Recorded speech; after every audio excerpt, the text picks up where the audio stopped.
DreamHack Open Cluj-Napoca has come to an end, and we have our champions, and of course the winning interview as well, and that's going to be NBK. Initial feelings? Great. I don't know. We achieved great news today, and yeah, it's an extremely good fitting. Played a very tight game, especially on the first map. Yeah, just amazing. All right. Before we get to the actual final, we didn't get to talk about the semi-final, which was pretty bluntly, it was the more interesting game, mainly because of the Inferno game, and that had to feel like you dodged the bullet right there. Yeah, Gamers 2 came in very hyped and into the game. Our first game was a mess on our side. We didn't play great, and it was just chaos on our side. Coming to Inferno, well, we started off pretty good. We were up 9-6 first half. And then, I don't know, again, we make mistakes, mistake after mistake, and we just cannot close it out. And then on the overtime, I think the turning point was where we were down 3-0, and we managed to come back to grab another overtime. And I think that was a turning point into the best of 3. And yeah, extremely happy that we made it against a very surprising Gamers 2. So was it hard to adapt to such a team? We obviously know that they're kind of individually based, kind of like an IP, but obviously an IP are in kind of a slump right now. So, but did it feel like the same way? Yeah, it felt like playing the old school NIP, where they were just playing basic stuff, running left and right, and then hitting their shots extremely good. They had that team play side that NIP had back in the days, so yeah, it was very tough playing against them, especially when we didn't know their gameplay that well, because they actually came in prepared as a good team. So yeah, surprising Gamers 2 and very tight game. So coming into the last map, did that feel like they were kind of still in that game from Inferno after losing after triple overtime? That has to get into your head. Yeah, sure. I think that's the main thing that killed them in that best of 3. That moment, that 0-3, 3-0 moment was just, yeah, that was the tight part. So, yeah, on the third map, we know that we have a strong cache at the moment. Our playstyle suits the map pretty good, and we managed to counter them playing as a group.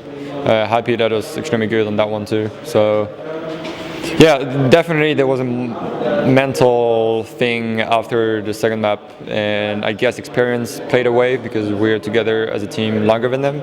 So I'd say, yeah, that's what played a huge factor.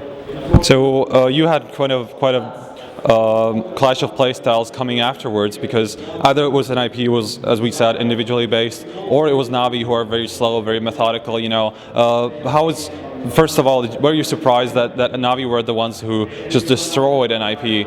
And second of all, was it the better matchup for you? First of all, yes, surprised of the score that was so big. Like, what just happened? And yeah, Navi completely destroyed NIP.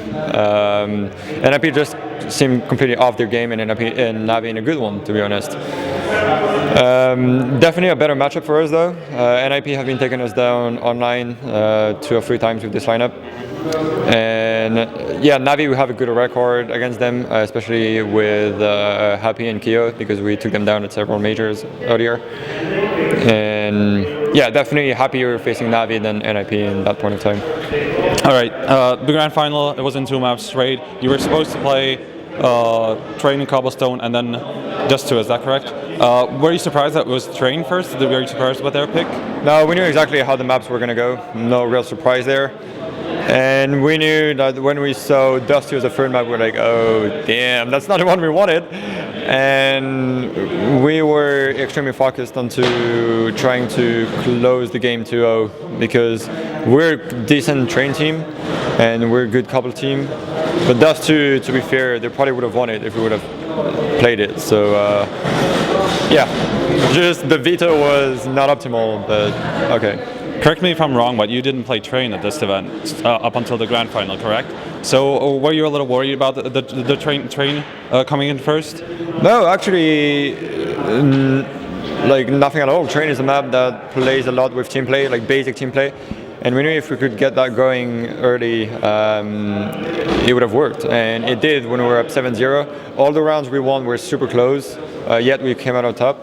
But then they managed to break us with 1 single round to break our economy, and it went downhill from there. Okay, so what I wanted to get at is 3 of the top 4 have played in the BO3 deciders on the third day. So which probably means that they had more time to fix their stuff during the tournament. They had time to adapt. They had time to figure out what is going better and what's not. So do you think that played a part in the results as well? Do you think like having that extra game, that extra best of 3, helps the lesser teams to get better throughout the tournament? I think it's very situational. It really depends on the team. And what about Gamers 2, for example, for them? Well, I think it's good for them because they need more and more experience on LAN together. I don't know how the communication is going between Fox and the group, for instance. I think it's a good thing for them. They're a team that look like they work hard and that need to get more and more team play.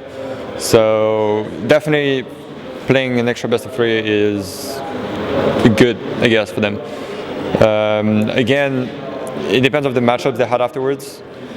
And against VP, I guess they studied the game, but they couldn't really counter them headshot-wise. All right, so that's pretty much it. Do you have anything left to add? Any closing statements?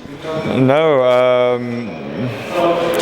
just great fitting. Yeah, proud of the whole team. It was a very good event from all of us. We were down and we came back from hell pretty much at some point in the tournament. So feels great, and yeah, just big props also to Gamers 2 that showed an incredible level at this tournament. Navi as well, that just played very good. That's just the way it was. And yeah, thanks for the interview, all the fans that follow us.